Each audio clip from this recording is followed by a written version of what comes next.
नमस्कार, जोहार। मैं नेहा सिंह और आप देख रहे हैं न्यूज झारखंड। समय हो चला है झारखंड की दिन भर की हर बड़ी और अहम खबर से अपडेट होने का, लेकिन उससे पहले आइए एक नजर डालते हैं आज की मुख्य सुर्खियों पर। जेपीएससी सीजीएल परीक्षा रद्द करने के फैसले के खिलाफ प्रोजेक्ट भवन के बाहर चयनित अभ्यर्थियों का प्रदर्शन। फीस से लेकर सफर तक का खर्च बेकार, सीजीएल नियुक्ति और 10 परीक्षा रद्द होने से सहमे युवा, अभ्यर्थियों के 300 करोड़ पानी में डूबे। झारखंड में नहीं थमेगी बारिश, रेड अलर्ट के बीच डैम के फाटक खुले, बढ़ा खतरा। धनबाद में पुलिस प्रिंस खान गैंग के बीच मुठभेड़, लेवी वसूलने जा रहे थे 3 अपराधी, पुलिस को देख फायरिंग की, 2 धराए, तीसरा फरार। रामगढ़ के गोला में कुएं में गिरे 2 जंगली हाथी, वन विभाग ने किया रेस्क्यू। रांची सदर अस्पताल में देवेंद्र नाथ महतो समेत आंदोलनकारियों का अनशन खत्म, मंत्री दीपिका पांडे सिंह ने पिलाया जूस। अभय तिवारी के भाई और पत्नी से पूछताछ, देर रात लाया गया थाना। कल तक सचिवालय कर्मी थे, आज सड़क पर खड़े हैं। रांची में सीजीएल पास अभ्यर्थी बोले प्रोजेक्ट भवन का दरवाजा बंद। जेएसएससी सीजीएल रिजल्ट रद्द करने पर बाबूलाल का तंज, बोले छात्र सीबीआई जांच पर अड़े हैं तो अपनी ही बातों से पीछे क्यों हट रहे हेमंत। पेपर लीक का नेटवर्क झारखंड तक सीमित नहीं, एसआईटी जांच में अहम तथ्य सामने आए, दीपिका पांडे सिंह। ये थी सुर्खियां, आप जानते हैं सभी खबरों को विस्तार से। जेपीएससी सीजीएल परीक्षा रद्द करने के फैसले के खिलाफ प्रोजेक्ट भवन के बाहर चयनित अभ्यर्थियों का प्रदर्शन। जेएसएससी सीजीएल परीक्षा और नियुक्तियां रद्द करने के फैसले के खिलाफ चयनित अभ्यर्थियों और नव नियुक्त कर्मचारियों में भारी नाराजगी है। सोमवार देर रात से मंगलवार को भी अभ्यर्थी प्रोजेक्ट भवन के बाहर प्रदर्शन कर रहे हैं। उनका कहना है कि परीक्षा में गड़बड़ी की शिकायत है तो पहले निष्पक्ष जांच हो और दोषियों पर कार्रवाई की जाए। प्रदर्शन को देखते हुए प्रोजेक्ट भवन की सुरक्षा बढ़ा दी गई है और मुख्य गेट बंद कर अभ्यर्थियों को अंदर जाने से रोका जा रहा है। वहीं पुराने कर्मचारियों को आईडी कार्ड देखकर प्रवेश दिया जा रहा है। अभ्यर्थियों का कहना है कि उन्होंने वर्षों की मेहनत से परीक्षा पास की और नियुक्ति हासिल की है। कई लोगों ने दूसरी नौकरियां छोड़कर झारखंड में सेवा शुरू की थी। उनका कहना है कि पूरी नियुक्ति रद्द करना उचित नहीं है, पहले निष्पक्ष जांच हो, दोषी मिलने वालों पर कार्रवाई की जाए, लेकिन सभी चयनित अभ्यर्थियों का भविष्य अंधकार में न डाला जाए। प्रदर्शनकारियों ने सरकार से फैसले पर पुनर्विचार करने और उन्हें स्पष्ट जवाब देने की मांग की है। फीस से लेकर सफर तक का खर्च बेकार, सीजीएल नियुक्ति और 10 परीक्षा रद्द होने से सहमे युवा, अभ्यर्थियों के 300 करोड़ पानी में डूबे। झारखंड सरकार ने जेएसएससी और विवादित एजेंसी टीडीपीएल के जरिए हुई 10 परीक्षाएं रद्द कर दी हैं। इन परीक्षाओं में करीब 10 लाख अभ्यर्थी शामिल हुए थे। परीक्षा फीस, आने जाने, खाने और ठहरने पर अभ्यर्थियों के करीब 300 करोड़ रुपए खर्च होने का अनुमान है। कई अभ्यर्थियों को 300 से 400 किलोमीटर दूर परीक्षा केंद्र तक जाना पड़ा था और उन्हें एक दिन पहले ही पहुंचना पड़ा, जिससे अतिरिक्त होटल और यात्रा खर्च भी बढ़ गया। अब परीक्षा रद्द होने के बाद ये पूरा खर्च बेकार हो गया है और अभ्यर्थियों में गहरी नाराजगी है। सबसे बड़ी परेशानी ये है कि अब अभ्यर्थियों को दोबारा परीक्षा देनी होगी और फिर से पैसे खर्च करने पड़ेंगे। आर्थिक रूप से कमजोर परिवारों के युवाओं के लिए ये बड़ी मुश्किल है, क्योंकि कई लोग पहले ही कर्ज लेकर या उधार पैसे जुटाकर परीक्षा देने पहुंचे थे। इसके साथ ही महीनों की तैयारी और मेहनत भी प्रभावित हुई है। अभ्यर्थियों को सबसे ज्यादा चिंता उम्र सीमा की है, क्योंकि परीक्षा में देरी होने से कुछ युवा अगली भर्ती में उम्र सीमा पार कर सकते हैं। ऐसे में अभ्यर्थी जानना चाहते हैं कि दोबारा परीक्षा कब होगी, क्या नई एजेंसी से परीक्षा कराई जाएगी और नियुक्ति की प्रक्रिया कब पूरी होगी। झारखंड में नहीं थमेगी बारिश, रेड अलर्ट के बीच डैम के फाटक खुले, बढ़ा खतरा। झारखंड में लगातार बारिश का दौर जारी है और कई जिलों में मौसम बेहद खराब बना हुआ है। बंगाल की खाड़ी में बने निम्न दबाव के क्षेत्र और सक्रिय मानसून के कारण आज मंगलवार को राज्य के कई हिस्सों में झमाझम बारिश हो रही है। मौसम विभाग ने चतरा, हजारीबाग और रामगढ़ में भारी से बहुत भारी बारिश को लेकर रेड अलर्ट जारी किया है। इन जिलों में कुछ जगहों पर 7 से 20 सेंटीमीटर तक बारिश और कहीं कहीं इससे भी ज्यादा बारिश होने की संभावना है। गढ़वा, पलामू, लातेहार में ऑरेंज अलर्ट, जबकि रांची, खूंटी, लोहरदगा, गुमला, बोकारो, धनबाद, कोडरमा और गिरिडीह में येलो अलर्ट जारी किया गया है। इन इलाकों में तेज हवा, गरज चमक और वज्रपात का भी खतरा है। धनबाद के जयप्रकाश नगर में तेज बारिश के कारण एक मकान की बाउंड्री वॉल अचानक गिर गई, जिससे पास खड़ी कई मोटरसाइकिल मलबे में दब गई। हालांकि घटना में किसी के घायल होने की सूचना नहीं है। लगातार बारिश से धनबाद के पंचेत डैम का जलस्तर बढ़ गया है, जिसके बाद 4 फाटक खोलकर पानी छोड़ा जा रहा है। चांडिल डैम के फाटक भी खोले गए हैं। पानी छोड़े जाने के कारण निचले इलाकों में रहने वाले लोगों को सतर्क रहने की सलाह दी गई है। मौसम विभाग के अनुसार 19 अगस्त को भी चतरा, हजारीबाग और रामगढ़ में रेड अलर्ट रहेगा, जबकि गढ़वा, पलामू और लातेहार में ऑरेंज अलर्ट जारी रहेगा। 20 और 21 अगस्त को बारिश की गतिविधि कुछ कम हो सकती है, लेकिन कई जगह गरज चमक, तेज हवा और वज्रपात के साथ बारिश जारी रहने की संभावना है। 22 और 23 अगस्त को भी राज्य के कई हिस्सों में बारिश हो सकती है। ऐसे में अगले कुछ दिनों तक झारखंड में मौसम पूरी तरह साफ होने के आसार नहीं है और लोगों को खासकर नदी नाले और निचले इलाकों में जाने से सावधानी बरतने की जरूरत है। धनबाद में पुलिस प्रिंस खान गैंग के बीच मुठभेड़, लेवी वसूलने जा रहे थे 3 अपराधी, पुलिस को देख फायरिंग की, 2 धराए, तीसरा फरार। धनबाद के बरवा अड्डा में सोमवार रात पुलिस और अपराधियों के बीच मुठभेड़ हुई। पुलिस को सूचना मिली थी कि गोपी खान के कुछ गुर्गे लेवी वसूलने के लिए बरवा अड्डा आने वाले हैं। रात करीब 11:15 बजे पुलिस ने बाइक पर सवार 3 लोगों को देखा और रुकने का इशारा किया। पुलिस के अनुसार बाइक सवारों ने पुलिस पर फायरिंग कर दी। एक गोली पुलिस की गाड़ी के शीशे पर लगी। इसके बाद पुलिस ने जवाबी कार्रवाई की, जिसमें इरफान आलम उर्फ टुन्ना और नन्हे अंसारी के पैर में गोली लगी। दोनों घायल होकर मौके पर गिर गए। तीसरा अपराधी अंधेरे का फायदा उठाकर मौके से फरार हो गया। पुलिस ने मौके से 2 पिस्टल बरामद की है और दोनों घायलों को इलाज के लिए अस्पताल भेजा है। पुलिस के अनुसार इरफान वासेपुर का रहने वाला है और उसके खिलाफ कई मामले दर्ज हैं। वहीं नन्हे अंसारी कुछ समय से इरफान के साथ काम कर रहा था। घटना की जानकारी मिलते ही एसएसपी समेत पुलिस के कई अधिकारी मौके पर पहुंचे। पुलिस ने कुर्मीडीह से निरंकारी चौक जाने वाली सड़क पर बैरिकेडिंग कर दी। जांच के लिए एफएसएल टीम को भी बुला लिया गया। पुलिस को दोनों अपराधियों के मोबाइल से गोपी खान से बातचीत के सबूत मिलने की बात सामने आई है। अब पुलिस ये पता लगा रही है कि वे किससे लेवी लेने जा रहे थे और फरार तीसरे अपराधी की तलाश भी जारी है। रामगढ़ के गोला में कुएं में गिरे 2 जंगली हाथी, वन विभाग ने किया रेस्क्यू। रामगढ़ जिले में जंगली हाथियों का आतंक जारी है। रजरप्पा थाना क्षेत्र में सोमवार को हाथियों के झुंड ने 2 महिलाओं की जान ले ली और एक व्यक्ति को घायल कर दिया। इसके बाद हाथियों का झुंड कई गांव में घूमता रहा और गोला वन क्षेत्र की ओर चला गया। सोमवार देर रात करीब 2 बजे गोला प्रखंड के नया सिरका गांव में झुंड के 2 हाथी रास्ता भटककर खेत के एक कच्चे कुएं में गिर गए। कुएं से हाथियों की आवाज सुनकर ग्रामीणों ने वन विभाग को सूचना दी। सूचना मिलते ही वन विभाग की टीम मौके पर पहुंची और हाथियों को निकालने का काम शुरू किया। जेसीबी की मदद से कुएं तक रास्ता बनाया गया और मंगलवार सुबह दोनों हाथियों को सुरक्षित बाहर निकाल लिया गया। इनमें एक हाथी का बच्चा भी था। कच्चा कुआं होने के कारण दोनों हाथियों को गंभीर चोट नहीं लगी। बाहर निकलने के बाद दोनों जंगल की ओर चले गए। वन विभाग के अनुसार खोखा जंगल में करीब 21 हाथियों का झुंड मौजूद है। विभाग हाथियों की गतिविधियों पर नजर रख रहा है और ग्रामीणों से रात में जंगल या हाथियों के आने वाले इलाकों में नहीं जाने की अपील की गई है। रांची सदर अस्पताल में देवेंद्र नाथ महतो समेत आंदोलनकारियों का अनशन खत्म, मंत्री दीपिका पांडे सिंह ने पिलाया जूस। जेपीएससी और एसएससी परीक्षा से जुड़े मुद्दों को लेकर रांची में चल रहा आंदोलन सोमवार देर रात को अहम पड़ाव पर पहुंचा। रांची सदर अस्पताल में इलाजरत जेएलकेएम नेता देवेंद्र नाथ महतो समेत अन्य अनशनकारियों का अनशन ग्रामीण विकास एवं पंचायती राज मंत्री दीपिका पांडे सिंह ने जूस पिलाकर समाप्त कराया। इस दौरान स्वास्थ्य मंत्री डॉक्टर इरफान अंसारी और जेएलकेएम विधायक जयराम महतो भी मौजूद रहे। लंबे अनशन के कारण तबियत बिगड़ने पर आंदोलनकारियों को अस्पताल में भर्ती कराया गया था, जहां चिकित्सकों की निगरानी में उनका इलाज चल रहा था। जेपीएससी जेएसएससी परीक्षाओं में कथित गड़बड़ी, पारदर्शिता और परीक्षा प्रक्रिया को लेकर छात्रों का आंदोलन लगातार तेज रहा है। आंदोलनकारी विवादित परीक्षाओं की जांच, निष्पक्षता और आवश्यक कार्रवाई की मांग कर रहे हैं। मंगलवार को मंत्री दीपिका पांडे सिंह ने अस्पताल पहुंचकर आंदोलनकारियों की स्थिति जानी और उनकी मांगों पर बातचीत के बाद जूस पिलाकर अनशन खत्म कराया।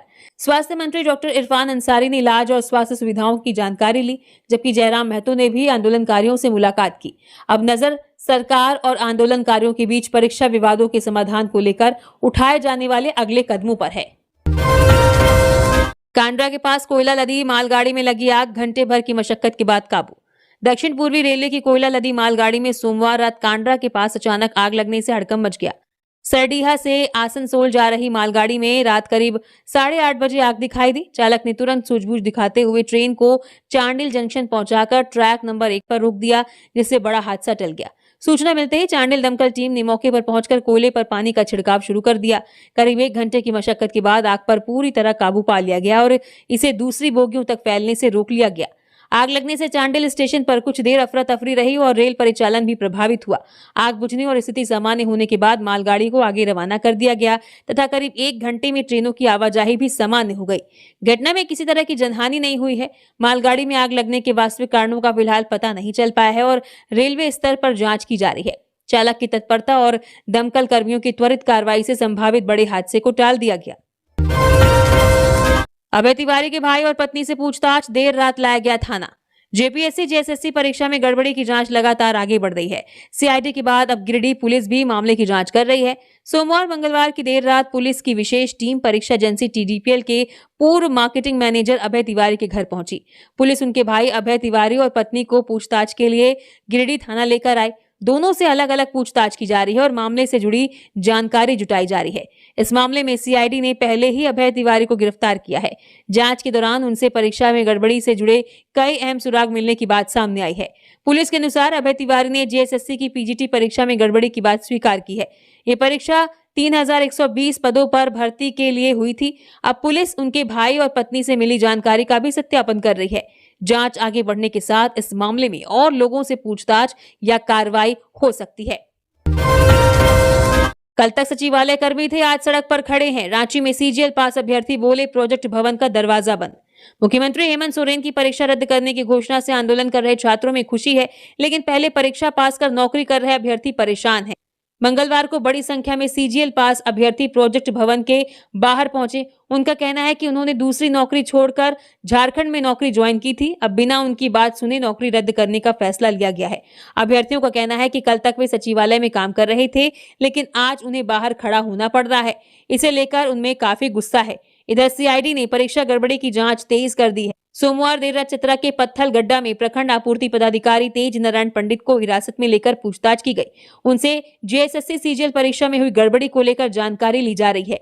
छात्रों के मुताबिक टीडीपीएल ने झारखंड में जेपीएससी की 10 और जेएसएससी की 5 बड़ी परीक्षाओं का काम संभाला था। इसमें सिविल सेवा, सीजीएल, पीजीटी, फील्ड वर्कर और फॉरेस्ट गार्ड जैसी परीक्षाएं शामिल हैं। अब जांच एजेंसियां इन परीक्षाओं में हुई गड़बड़ी की जांच कर रही है। ईद मिलाद उन नबी को लेकर झारखंड में अलर्ट जारी, असामाजिक तत्वों पर पुलिस की नजर। ईद मिलाद उन नबी को लेकर झारखंड पुलिस ने सभी जिलों को सतर्क रहने को कहा है। इस साल 26 अगस्त को पर्व मनाए जाने की संभावना है, हालांकि चांद के हिसाब से तारीख बदल सकती है। पर्व के दौरान जुलूस और कार्यक्रमों में बड़ी संख्या में लोगों के शामिल होने की उम्मीद है, इसलिए पुलिस को जुलूस के रास्ते, आयोजकों और संवेदनशील जगहों की जानकारी पहले से जुटाने का निर्देश दिया गया है। साथ ही शांति समिति के साथ बैठक करने और धार्मिक स्थलों व संवेदनशील इलाकों में सुरक्षा बढ़ाने को कहा गया है। पुलिस को सोशल मीडिया पर अफवाह और भड़काऊ पोस्ट पर भी नजर रखने का निर्देश दिया गया है। पुराने विवाद वाले इलाकों और ऐसे लोगों पर नजर रखने को कहा गया है जिनसे माहौल खराब होने का खतरा हो। जुलूस के रास्ते में बिजली के तारों की जांच करने और जरूरत पड़ने पर उन्हें ठीक कराने को कहा गया है। इसके अलावा अवैध शराब, जुआ और प्रतिबंधित मांस की बिक्री पर कार्रवाई करने का निर्देश दिया गया है। पुलिस को स्थानीय लोगों, धार्मिक नेताओं और मीडिया के संपर्क में रहने को कहा गया है ताकि पर्व के दौरान शांति बनी रहे। जेजेएमपी के सब जोनल कमांडर समेत 4 उग्रवादी गिरफ्तार, AK-56 और SLR बरामद। गुमला के डुमरी थाना क्षेत्र में पुलिस और सुरक्षा बलों को बड़ी सफलता मिली है। पुलिस ने प्रतिबंधित संगठन जेजेएमपी के सब जोनल कमांडर रामदेव लोहरा समेत 4 उग्रवादियों को गिरफ्तार किया है। रामदेव लोहरा पर पुलिस ने 5 लाख रुपए का इनाम घोषित कर रखा था। पुलिस को सूचना मिली थी कि वो अपने साथियों के साथ अकासी और जयरागी गांव के आसपास घूम रहा है। इसके बाद गुमला एसपी के नेतृत्व में टीम ने इलाके में घेराबंदी कर चारों को पकड़ लिया। गिरफ्तार लोगों में रामदेव लोहरा, एरिया कमांडर बताए जा रहे अरविंद नायक, जेजेएमपी सदस्य मुनेश्वर सिंह और जितेंद्र लोहरा शामिल हैं। पुलिस ने इनके पास से एक AK-56 राइफल, एक SLR राइफल, एक सेमी ऑटोमेटिक राइफल, कई गोलियां, एक वॉकी टॉकी, 8 मोबाइल फोन, एक वाईफाई डोंगल और जेजेएमपी से जुड़े पर्चे बरामद किए हैं। पुलिस अब गिरफ्तार लोगों से पूछताछ कर संगठन से जुड़े अन्य लोगों के बारे में जानकारी जुटा रही है। चाईबासा में लगातार बारिश, निचले इलाकों में जल जमाव, नदी का जलस्तर बढ़ा, 4 परिवार सुरक्षित स्थानों पर पहुंचाए गए। चाईबासा शहर और आसपास के इलाकों में सोमवार से लगातार रुक रुक कर बारिश हो रही है।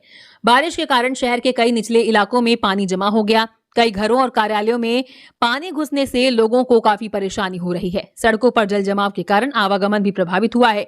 लोगों को पानी के बीच से होकर गुजरना पड़ रहा है और कई वाहन भी जल जमाव की चपेट में आ गए हैं। दूसरी ओर नदी का जलस्तर लगातार बढ़ रहा है, जिससे नदी किनारे और निचले इलाकों में रहने वाले लोगों की चिंता बढ़ गई है। बढ़ते जलस्तर और जल जमाव के कारण 4 परिवार प्रभावित हुए हैं। प्रशासन ने तुरंत कार्रवाई करते हुए सभी परिवारों को सुरक्षित स्थान पर पहुंचाया और उनके रहने के लिए धर्मशाला में व्यवस्था की है। मंगलवार को भी चाईबासा में रुक रुक कर बारिश होती रही और आसमान में बादल छाए रहे। मौसम ऐसा ही रहा तो जल जमाव वाले इलाकों में परेशानी और बढ़ सकती है। प्रशासन नदी के जलस्तर और निचले इलाकों की लगातार निगरानी कर रहा है। लोगों से अपील की गई है कि वे बिना जरूरी काम के जल भराव वाले क्षेत्रों में ना जाएं और नदी व अन्य जल स्रोतों के पास विशेष सावधानी बरतें। जेएसएससी सीजीएल रिजल्ट रद्द करने पर बाबूलाल का तंज, बोले छात्र सीबीआई जांच पर अड़े हैं तो अपनी ही बातों से पीछे क्यों हट रहे हेमंत। झारखंड में जेपीएससी और जेएसएससी परीक्षाओं में कथित गड़बड़ी को लेकर छात्रों का आंदोलन जारी है। जेएसएससी सीजीएल का परिणाम रद्द करने के सरकार के फैसले के बाद नेता प्रतिपक्ष बाबूलाल मरांडी ने मुख्यमंत्री हेमंत सोरेन पर निशाना साधा है। उन्होंने सीएम के नवंबर 2024 के पुराने बयान को याद दिलाते हुए कहा कि उस समय हेमंत सोरेन ने परीक्षा में गड़बड़ी साबित होने पर दोषियों को 50 साल तक जेल भेजने की बात कही थी। बाबूलाल ने कहा कि आज जब छात्र सीबीआई जांच की मांग कर रहे हैं तो सरकार इस मांग से पीछे क्यों हट रही है। बाबूलाल मरांडी ने कहा कि विपक्ष किसी को 50 साल की जेल की मांग नहीं कर रहा, बल्कि दोषियों के खिलाफ कानून के तहत कार्रवाई चाहता है। छात्रों की मांग है कि जेएसएससी, सीजीएल और टीडीपीएल से जुड़े परीक्षाओं की जांच सीबीआई से कराई जाए। सरकार ने सीजीएल और टीडीपीएल से जुड़ी परीक्षाओं के परिणाम रद्द करने का फैसला लिया है। इसी फैसले को लेकर बाबूलाल ने मुख्यमंत्री से सवाल किया है कि अगर सरकार दोषियों को सजा दिलाना चाहती है तो सीबीआई जांच की सिफारिश करने में क्या परेशानी है। कहीं खुशी कहीं गम। जेएसएससी सीजीएल रद्द होने पर अल्बर्ट एक्का चौक पर जश्न, मंत्रालय में सफल अभ्यर्थियों का प्रदर्शन। जेपीएससी जेएसएससी परीक्षा में कथित अनियमितताओं को लेकर 24 दिनों से चल रहे आंदोलन के बीच सीएम हेमंत सोरेन ने सोमवार देर शाम जेएसएससी सीजीएल सहित टीडीपीएल द्वारा आयोजित सभी परीक्षाओं को रद्द करने की घोषणा की। सीएम के इस फैसले के बाद देर रात राजधानी में दो अलग अलग तस्वीरें देखने को मिली। एक तरफ आंदोलनरत छात्रों, उनके समर्थकों ने अल्बर्ट एक्का चौक पर फैसले का स्वागत करते हुए जश्न मनाते हुए नजर आए, तो वहीं दूसरी ओर झारखंड मंत्रालय के बाहर 300 से ज्यादा चयनित और वर्तमान में कार्यरत अभ्यर्थी जेएसएससी सीजीएल परीक्षा रद्द करने के फैसले का विरोध करते दिखे। चयनित और कार्यरत अभ्यर्थियों का कहना है कि परीक्षा में गड़बड़ी हुई है तो जांच हो और दोषियों पर कार्रवाई की जाए, लेकिन पूरी परीक्षा रद्द होने से ईमानदारी से चयनित उम्मीदवारों का भविष्य प्रभावित होगा। अभ्यर्थियों का कहना है कि कुछ लोगों की गलती की सजा सभी को नहीं मिलनी चाहिए। चांडिल गोलचक्कर के पास विकास की भेंट चढ़ा पहाड़, धंसा बड़ा हिस्सा। सरायकेला खरसावा के टाटा रांची NH33 स्थित चांडिल गोलचक्कर के पास सड़क चौड़ीकरण के लिए काटे गए पहाड़ का एक बड़ा हिस्सा मंगलवार सुबह अचानक धंस गया। पिछले 4 दिनों से हो रही बारिश के बीच घटना हुई। गनीमत रही कि उस वक्त मार्ग पर कोई वाहन नहीं था, वरना बड़ा हादसा हो सकता था। NH33 के चौड़ीकरण के दौरान सड़क विस्तार के लिए पहाड़ की कटाई की गई थी। स्थानीय लोगों का कहना है कि पहाड़ और पेड़ों की कटाई से प्राकृतिक संतुलन बिगड़ा है। पेड़ों की जड़ें हटने और लगातार बारिश के कारण मिट्टी की पकड़ कमजोर होने से पहाड़ का हिस्सा धंस गया। चांडिल गोलचक्कर से होकर गुजरने वाला ये मार्ग चांडिल, कांड्रा, आदित्यपुर, गम्हरिया, जमशेदपुर और चाईबासा जैसे प्रमुख औद्योगिक व प्रशासनिक क्षेत्रों को जोड़ता है। व्यस्त मार्ग होने के कारण यहां दिन भर भारी वाहनों की आवाजाही रहती है, जिससे यात्रियों की सुरक्षा को लेकर चिंता बढ़ गई है। स्थानीय लोगों ने प्रशासन से तत्काल मौके की जांच कराने और सुरक्षा के पुख्ता इंतजाम करने की मांग की है। साथ ही मिट्टी के कटाव को रोकने और बारिश के पानी की उचित निकासी की व्यवस्था सुनिश्चित करने की अपील की गई है। राष्ट्रीय स्तर तीरंदाजी प्रतियोगिता, 900 से अधिक खिलाड़ी लेंगे हिस्सा। उद्घाटन कल। बोकारो में पहली बार राष्ट्रीय स्तर की तीरंदाजी प्रतियोगिता हो रही है। सेक्टर 4 के कुमार मंगलम स्टेडियम में 18 से 27 अगस्त तक दूसरी NTPC राष्ट्रीय रैंकिंग तीरंदाज प्रतियोगिता आयोजित की जाएगी। इसमें देश के अलग अलग राज्यों से 900 से ज्यादा महिला और पुरुष तीरंदाज हिस्सा लेंगे। इसमें सीनियर, जूनियर और सब जूनियर वर्ग के खिलाड़ी रिकवर और कंपाउंड में मुकाबला करेंगे। सीनियर के मुकाबले 19-20 अगस्त, जूनियर के 22-23 अगस्त और सब जूनियर के मुकाबले 25-26 अगस्त को होंगे। प्रतियोगिता में देश के कई जाने माने तीरंदाज भी बोकारो पहुंचे हैं। अंतर्राष्ट्रीय तीरंदाज दीपिका कुमारी और अतनु दास ने कुमार मंगलम स्टेडियम में अभ्यास किया। दीपिका कुमारी ने युवा खिलाड़ियों से कहा कि सफलता के लिए लगातार मेहनत, अनुशासन और आत्मविश्वास जरूरी है। इस प्रतियोगिता से झारखंड के युवा खिलाड़ियों को देश के बड़े तीरंदाजों से सीखने और अपनी प्रतिभा दिखाने का अच्छा मौका मिलेगा। धनबाद के केंदुआ डी की राजपूत बस्ती में जमीन धसी, गोफ से गैस रिसाव के बाद दहशत। धनबाद के केंदुआ डी नंबर 5 की राजपूत बस्ती में एक बार फिर जमीन धस गई। मस्जिद के पास लाल बहादुर सिंह के घर के नजदीक अचानक तेज आवाज के साथ जमीन धंसने लगी और वहां करीब 3-4 फीट का गोफ बन गया। गोफ से गैस निकलने लगी, जिससे आसपास के लोगों में डर फैल गया। लोगों ने इसकी जानकारी अधिकारियों और BCCL को दी। इसके बाद BCCL की टीम मौके पर पहुंची और पूरे इलाके की जांच की। बताया गया कि ये इलाका पहले से ही जमीन के नीचे लगी आग और भू धसान की समस्या से प्रभावित है। स्थानीय लोगों का कहना है कि यहाँ जमीन धंसने और गैस निकलने की घटनाएं पहले भी हो चुकी हैं। इससे लोगों को हमेशा किसी बड़े हादसे का डर रहता है। स्थानीय लोगों ने सुरक्षित जगह पर बसाने और उचित मुआवजा देने की मांग की है। वार्ड पार्षद प्रतिनिधि कृष्णा कुमार राउत ने कहा कि सरकार और BCCL को प्रभावित लोगों के लिए सुरक्षित जगह पर घर की व्यवस्था करनी चाहिए। लोगों का कहना है कि सही मुआवजा और सुरक्षित जगह मिलने पर वे यहाँ से जाने के लिए तैयार है। संयुक्त सिविल सेवा परीक्षा 2023 सहित 6 परीक्षाएं हो सकती हैं रद्द। राज्य सरकार ने उन सभी परीक्षाओं को रद्द करने का फैसला लिया है जिनमें टीडीपीएल की भूमिका रही है। इसके बाद जेपीएससी की 14वीं सिविल सेवा प्रारंभिक परीक्षा के साथ संयुक्त सिविल सेवा परीक्षा 2023, सहायक वन संरक्षक, फॉरेस्ट रेंज ऑफिसर और फूड सेफ्टी ऑफिसर की परीक्षाओं पर भी रद्द होने का खतरा मंडरा रहा है। जेएसएससी की महिला पर्यवेक्षिका परीक्षा भी इस फैसले की चपेट में आ सकती है। 14वीं सिविल सेवा का रिजल्ट टीडीपीएल ने तैयार किया था, जबकि संयुक्त सिविल सेवा परीक्षा 2023 की अंतिम प्रक्रिया में भी टीडीपीएल शामिल रहा था। इसके अलावा एसीएफ, एफआरओ और एफएसओ परीक्षाओं के रिजल्ट तैयार करने का काम भी टीडीपीएल ने किया था। वहीं सीडीपीओ परीक्षा की जांच में एक ही संस्था के 18 अभ्यर्थियों के सफल होने की बात सामने आई है, जिनमें सभी उत्तर प्रदेश के बताए गए हैं। इस मामले में कुछ नियुक्तियों पर पहले ही रोक लगाई जा चुकी है। ऐसे में सरकार के फैसले के बाद इन परीक्षाओं के भविष्य पर भी सवाल खड़े हो गए हैं। पेपर लीक का नेटवर्क झारखंड तक सीमित नहीं, एसआईटी जांच में अहम तथ्य सामने आए। दीपिका पांडे सिंह। जेएसएससी, सीजीएल समेत टीडीपीएल की सभी परीक्षाएं रद्द करने के मुख्यमंत्री हेमंत सोरेन के फैसले पर मंत्री दीपिका पांडे सिंह ने कहा कि छात्रों के आंदोलन ने बड़े बदलाव की शुरुआत की है। उन्होंने कहा कि एसआईटी जांच में कई अहम तथ्य सामने आए हैं, लेकिन जांच प्रभावित न हो इसलिए फिलहाल उन्हें सार्वजनिक नहीं किया जा सकता। मंत्री ने साफ कहा कि दोषी चाहे कितना भी प्रभावशाली क्यों न हो, उसे बख्शा नहीं जाएगा। उन्होंने ये भी कहा कि परीक्षा और पेपर लीक का नेटवर्क सिर्फ झारखंड तक सीमित नहीं है। मंत्री ने बताया कि जेपीएससी और जेएसएससी भर्ती परीक्षाओं में गड़बड़ी की जांच कर रही है। सीआईडी अब तक 20 से ज्यादा लोगों को गिरफ्तार कर चुकी है। उन्होंने कहा कि 2014 से अब तक की परीक्षा व्यवस्था की कमियों और अनियमितताओं की समीक्षा की जाएगी और जिम्मेदार लोगों पर कड़ी कार्रवाई होगी। सरकार ऐसा परीक्षा सुधार मॉडल तैयार करेगी जिसमें पेपर लीक और हेराफेरी की कोई जगह नहीं होगी। हर छात्र को निष्पक्ष अवसर मिलेगा और उसकी मेहनत व योग्यता का सम्मान किया जाएगा। एनजीटी रोक के बावजूद अजय नदी में अवैध बालू खनन जारी, टास्क फोर्स पर सवाल। राष्ट्रीय हरित अधिकरण की रोक के बावजूद जामताड़ा की अजय नदी में कथित अवैध बालू खनन जारी है। पाथरघट्टा, महेश मुंडा, बांगखेत और बागकुड़ी समेत कई घाटों पर जेसीबी व लीडर से बालू निकालने का आरोप है। स्थानीय लोगों के मुताबिक रोजाना 60-70 हाईवा तक बालू पश्चिम बंगाल के विभिन्न इलाकों में भेजा जा रहा है। बारिश में बालू उठाव पर रोक के बावजूद मशीनों से हो रहे खनन ने प्रशासन और टास्क फोर्स की सक्रियता पर सवाल खड़े कर दिए हैं। इससे नदी की तलहटी तटों और जलीय जीवन पर भी असर पड़ने की आशंका है। अवैध खनन और परिवहन रोकने के लिए जिले में टास्क फोर्स गठित है, जिसमें प्रशासन, पुलिस, खनन और परिवहन विभाग के अधिकारी शामिल है।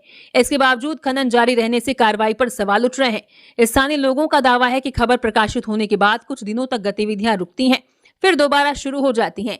मामले में उपायुक्त आलोक कुमार और एसपी शंभू कुमार सिंह से पक्ष मांगा गया, लेकिन खबर लिखे जाने तक जवाब नहीं मिला। प्रशासन ने पहले भी कार्रवाई का भरोसा दिया था, इसलिए अब जमीन पर कार्रवाई को लेकर सवाल उठ रहे हैं। देवघर एम्स ने हृदय चिकित्सा के क्षेत्र में पाई नई उपलब्धि, 65 वर्षीय मरीज का हुआ सफल इलाज। देवघर के देवीपुर स्थित एम्स ने हृदय चिकित्सा के क्षेत्र में बड़ी उपलब्धि हासिल की है। यहाँ पहली बार ऑर्बिटल एथेक्टोमी और आईवीयूएस गाइडेड कोरोनरी इंटरवेंशन के जरिए 65 वर्षीय मरीज का सफल इलाज किया गया। मरीज की एक रक्त वाहिका में अत्यधिक कैल्शियम जमा होने से गंभीर रुकावट थी, जिसके कारण सामान्य बैलून भी आगे नहीं बढ़ पा रहा था। अत्याधुनिक तकनीक से रुकावट को सफलतापूर्वक हटाकर एंजियोप्लास्टी की गई। ये प्रक्रिया डॉक्टर सीबी पांडे और डॉक्टर स्मारक के नेतृत्व में हृदय रोग विभाग की टीम ने की। कैथ लैब शुरू होने के बाद एम्स देवघर ने 200 हृदय संबंधी प्रक्रियाएं पूरी करने का भी महत्वपूर्ण पड़ाव हासिल किया है। अब यहाँ complex PCI, calcium modification, intravascular imaging, CSP और स्ट्रक्चरल हार्ट इंटरवेंशन जैसी उन्नत सुविधाएं उपलब्ध है। एम्स की इस उपलब्धि से झारखंड और आसपास के मरीजों को गंभीर हृदय रोगों का अत्याधुनिक इलाज अपने घर के करीब मिल सकेगा। इसे राज्य में हृदय चिकित्सा सुविधाओं के विस्तार की दिशा में महत्वपूर्ण कदम माना जा रहा है। हाईकोर्ट का फैसला, सभी जिलों में न्यायिक अधिकारियों की सुरक्षा बढ़ेगी। झारखंड हाईकोर्ट ने लातेहार सिविल कोर्ट में 10 अक्टूबर 2022 को हुई हिंसक घटना को गंभीरता से लेते हुए राज्य के सभी जिलों में न्यायिक अधिकारियों को लातेहार की तर्ज पर व्यक्तिगत सुरक्षा देने का निर्देश दिया है। चीफ जस्टिस एमएस सोनक और जस्टिस राजेश शंकर की खंडपीठ ने कहा कि न्यायिक अधिकारियों की सुरक्षा न्यायपालिका की स्वतंत्रता से जुड़ी है। लातेहार में टाना भगत समुदाय के लोगों के कोर्ट परिसर में जबरन प्रवेश, तोड़फोड़ और पुलिस से मारपीट के बाद न्यायिक कार्य ठप हो गया था। स्थिति इतनी गंभीर थी कि तत्कालीन प्रधान जिला एवं सत्र न्यायाधीश को एक कमरे में बंद करना पड़ा था। कोर्ट ने कहा कि प्रदर्शन का अधिकार है, लेकिन अदालत की कार्यवाही बाधित करने या कोर्ट परिसर में हिंसा तोड़फोड़ की अनुमति नहीं दी जा सकती। हाईकोर्ट ने लातेहार की सुरक्षा व्यवस्था पर संतोष जताते हुए सशस्त्र बल, क्यूआरटी, सीसीटीवी और डीएसपी की निगरानी जैसी व्यवस्थाओं का उल्लेख किया। कोर्ट ने निर्देश दिया कि अन्य जिलों में भी प्रत्येक न्यायिक अधिकारी को कम से कम एक बॉडीगार्ड और एक होमगार्ड दिया जाए। मामले में 40 आरोपियों के खिलाफ चार्जशीट दाखिल हो चुकी है, जबकि अन्य आरोपियों की जांच जारी है। आखिर क्यों हादसों का हॉटस्पॉट बन रहा है आकाशदीप प्लाजा, फिर बेकाबू हुआ ट्रक। जमशेदपुर के गोलमुरी थाना क्षेत्र में आकाशदीप प्लाजा के पास सोमवार देर रात एक ट्रक अनियंत्रित होकर डिवाइडर पर चढ़ गया। हादसे में ट्रक चालक को हल्की चोट लगी, लेकिन वो बाल बाल बच गया। हादसे के समय वहां से गुजर रहे 2-3 अन्य वाहन भी दुर्घटना की चपेट में आने से बच गए। घटना के बाद सड़क पर वाहनों की लंबी कतार लग गई। सूचना मिलने पर गोलमुरी पुलिस मौके पर पहुंची और जाम हटाकर यातायात सामान्य कराया। जानकारी के अनुसार ट्रक गोलमुरी से एग्रीको गोल चक्कर की ओर जा रहा था। इसी दौरान वाहन में खराबी आने के कारण वो अनियंत्रित हो गया और डिवाइडर से टकरा गया। लगातार हो रहे हादसों को लेकर आजसू के जिला प्रवक्ता अप्पू तिवारी ने पुलिस और ट्रैफिक व्यवस्था पर सवाल उठाए हैं। उन्होंने दुर्घटना वाले इलाकों में नियमित जांच, तेज रफ्तार और गलत दिशा में चलने वाले वाहनों पर कार्रवाई, अवैध पार्किंग रोकने और पर्याप्त ट्रैफिक संकेतक लगाने की मांग की है। विहिप कार्यकर्ताओं ने मवेशियों से लदा पिकअप वैन पकड़ा, चालक फरार। धनबाद के लोयाबाद थाना क्षेत्र स्थित एकड़ा पुल के पास बजरंग दल के कार्यकर्ताओं ने मवेशियों से लदे एक पिकअप वैन को रोककर 3 मवेशियों को बरामद किया। पूछताछ के दौरान चालक मवेशियों को ले जाने के संबंध में संतोषजनक जवाब नहीं दे सका। इसी दौरान कार्यकर्ताओं ने वाहन मालिक को फोन कर मामले की जानकारी देने की कोशिश की, लेकिन मौका पाकर चालक मौके से फरार हो गया। कार्यकर्ताओं के अनुसार क्षेत्र में लंबे समय से पिकअप वैन के जरिए मवेशियों को ले जाने की सूचना मिल रही थी। घटना की सूचना मिलते ही कार्यकर्ताओं ने लोयाबाद थाना पुलिस को जानकारी दी, जिसके बाद पिकअप वैन को जब्त कर पुलिस के हवाले कर दिया गया। बरामद तीनों मवेशियों को फिलहाल कार्यकर्ताओं ने अपने संरक्षण में रखा है और उन्हें गौशाला सौंपने की तैयारी की जा रही है। बजरंग दल के प्रशांत कालिंदी और कल्याण पासी ने बताया कि वाहन की जांच के दौरान 3 मवेशी मिले थे। पुलिस ने मामले की जांच शुरू कर दी है और फरार चालक की तलाश की जा रही है। रिम्स में नई नियुक्तियां, नर्सिंग कॉलेज को स्थायी प्राचार्य, मनोरोग विभाग को विशेषज्ञ चिकित्सक मिला। रिम्स नर्सिंग कॉलेज को लंबे इंतजार के बाद स्थायी प्राचार्य मिल गई है। डॉक्टर शालिनी एस को नर्सिंग कॉलेज का प्राचार्य नियुक्त किया गया है। रिम्स प्रबंधन की ओर से निदेशक ने डीन, चिकित्सा अधीक्षक और अन्य अधिकारियों की मौजूदगी में उन्हें नियुक्ति पत्र सौंपा। डॉक्टर शालिनी फिलहाल जमशेदपुर के टाटा मेन अस्पताल कॉलेज ऑफ नर्सिंग में कार्यरत हैं। जरूरी प्रशासनिक प्रक्रिया पूरी होने के बाद उनके जल्द रिम्स में योगदान देने की उम्मीद है। उनकी नियुक्ति से कॉलेज की पढ़ाई, प्रशिक्षण, अनुशासन और प्रशासनिक व्यवस्था को बेहतर तरीके से चलाने में मदद मिलने की उम्मीद है।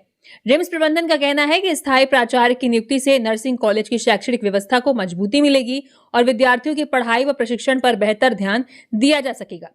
वहीं रिम्स के मनोरोग विभाग में भी नई नियुक्ति हुई है। नव चयनित सहायक प्राध्यापक डॉक्टर विद्या केएल ने मंगलवार को विभाग में योगदान दिया। उन्होंने वृद्धावस्था मनोरोग में डीएम की विशेषज्ञता हासिल की है। उनकी नियुक्ति से मनोरोग विभाग में विशेषज्ञ चिकित्सा सेवाओं को और बेहतर बनाने में मदद मिलने की उम्मीद है। इसी तरह से हर बड़ी और अहम खबरों से अपडेट रहने के लिए न्यूज झारखंड चैनल को सब्सक्राइब करें और बेल आइकन प्रेस करें। धन्यवाद।